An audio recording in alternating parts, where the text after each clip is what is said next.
जरा सोचिए कि किसी की जिंदगी भर की सबसे कीमती चीज को उसके जाने के बाद महज कबाड़ समझकर फेंक दिया जाए। आज हम अज़ादार हुसैन की कहानी किताबों का सफर के जरिए यही जानेंगे कि विरासत का असल मतलब क्या होता है, और ये कि किताबों की भी अपनी एक खामोश लेकिन बहुत गहरी जिंदगी होती है। और कहानी की शुरुआत होती है इन अल्फाज से, अब किसी दिन इन किताबों से जान छुड़ानी होगी। ये जुमला एक बड़ा भाई अपने दूसरे भाइयों से कह रहा है, और इन्हीं अल्फाज में छुपी बेजारी जो है ना, वही इस पूरे सफ़र की बुनियाद है। तो मामला ये है कि वालिद का इंतकाल हुए अभी कुछ ही दिन हुए हैं, और पीछे रह गई है उनकी सारी ज़िंदगी की जमा पूंजी, किताबों से भरी एक पूरी लाइब्रेरी। लेकिन उनके तीनों बेटों के लिए ये कोई ख़जाना नहीं, बल्कि सर का दर्द है, एक ऐसा कबाड़ जिससे वो बस जल्द अज जल्द छुटकारा पाना चाहते हैं। उन तीनों के दिल में अपने वालिद की किताबों के लिए सच पूछें तो नफरत भरी थी। एक ने बड़े गुस्से से कहा, पता नहीं अब्बा सारी जिंदगी ये रद्दी के कागज़ क्यों जमा करते रहे। तो दूसरे ने अपनी भड़ास निकाली, ऐसा लगता था कि उन्हें हमसे ज्यादा तो इन बेजान किताबों से मोहब्बत है। वालिद को गुजरे अभी एक हफ्ता ही हुआ था, और वो इस विरासत से जान छुड़ाने के लिए बेताब थे। और फिर वो दिन आ ही गया जब इल्म के इस खजाने को बेचने का वक्त आया। ये एक ऐसा सौदा था जिसमें किसी किस्म के जज्बात नहीं थे, बस बेहिसी थी।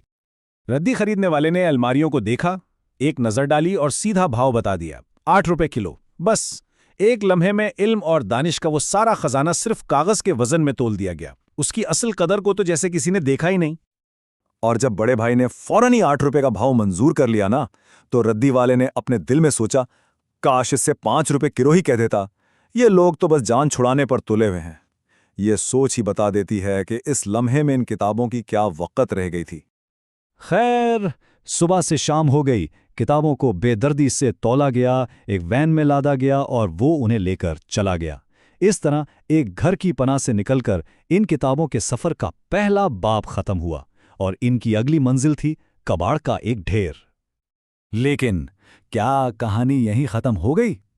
नहीं, बिल्कुल नहीं, बल्कि यहां से तो किताबों के सफर का एक नया वरक पलटने वाला था। इसी कबाड़ के ढेर में जहां सब कुछ खत्म होता नजर आ रहा था, वहीं से एक नई शुरुआत होने वाली थी। कहानी में एक नया किरदार आता है, और उसके साथ ही उम्मीद की एक नई किरण। एक दिन उसी रद्दी की दुकान पर एक नौजवान आया, लेकिन वो वहां लोहा या प्लास्टिक नहीं, बल्कि पुरानी किताबें ढूंढ रहा था। वो उन लोगों में से था जो जानते हैं कि असल खजाना कहाँ छुपा होता है। जैसे ही दुकान वाले ने उसे किताबों के इस नए ढेर के पास भेजा, उस नौजवान का चेहरा खुशी से खिल उठा। उसने तो एक ही नज़र में इन किताबों की कदर पहचान ली।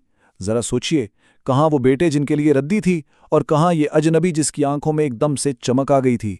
कदर करने वाला ही तो कीमत जानता है।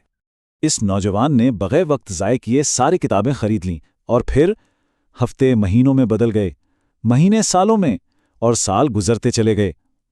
उसने इन किताबों को ठीक वैसे ही संभाला, इनसे वैसी ही मोहब्बत की जैसा शायद इनका पहला मालिक चाहता था। तो चलिए अब कहानी में एक लंबी छलांग लगाते हैं।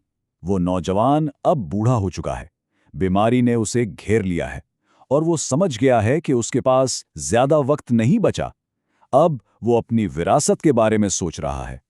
एक दिन उसने अपने बेटों को पास बुलाया और कहा, ये किताबें मेरा सरमाया है, ये तुम्हारे काम भी आएंगी। ये वो अल्फाज थे, वो एहसास था जो उसने एक उम्र तक संभाल कर रखा और अब अपनी अगली नस्ल को सौंप रहा था। बेटे सर झुकाए खामोशी से सुनते रहे। फिर वो शख्स भी चला गया, और अगली सुबह क्या हुआ होगा? क्या तारीख ने खुद को दोहराया?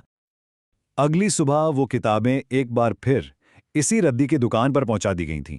वही दुकान जिसे अब पहले रद्दी वाले का बेटा चला रहा था। तारीख ने खुद को दोहरा दिया था। किताबों का सफर एक पूरा चक्कर काटकर वहीं वापस आ गया जहां से उनकी नई जिंदगी शुरू हुई थी। तो ये कहानी हमें एक बहुत गहरे सवाल के साथ छोड़ जाती है कि आखिर विरासत है क्या? क्या यह सिर्फ कागज का एक ढेर है, या ये वो इल्म, वो मोहब्बत है जिसे नस्ल दर नस्ल सफर करना चाहिए? शायद किताबों का सफर कभी खत्म नहीं होता, वो तो बस एक हाथ से दूसरे हाथ, एक नस्ल से दूसरी नस्ल अपने सच्चे कदरदान की तलाश में हमेशा सफर में ही रहती हैं।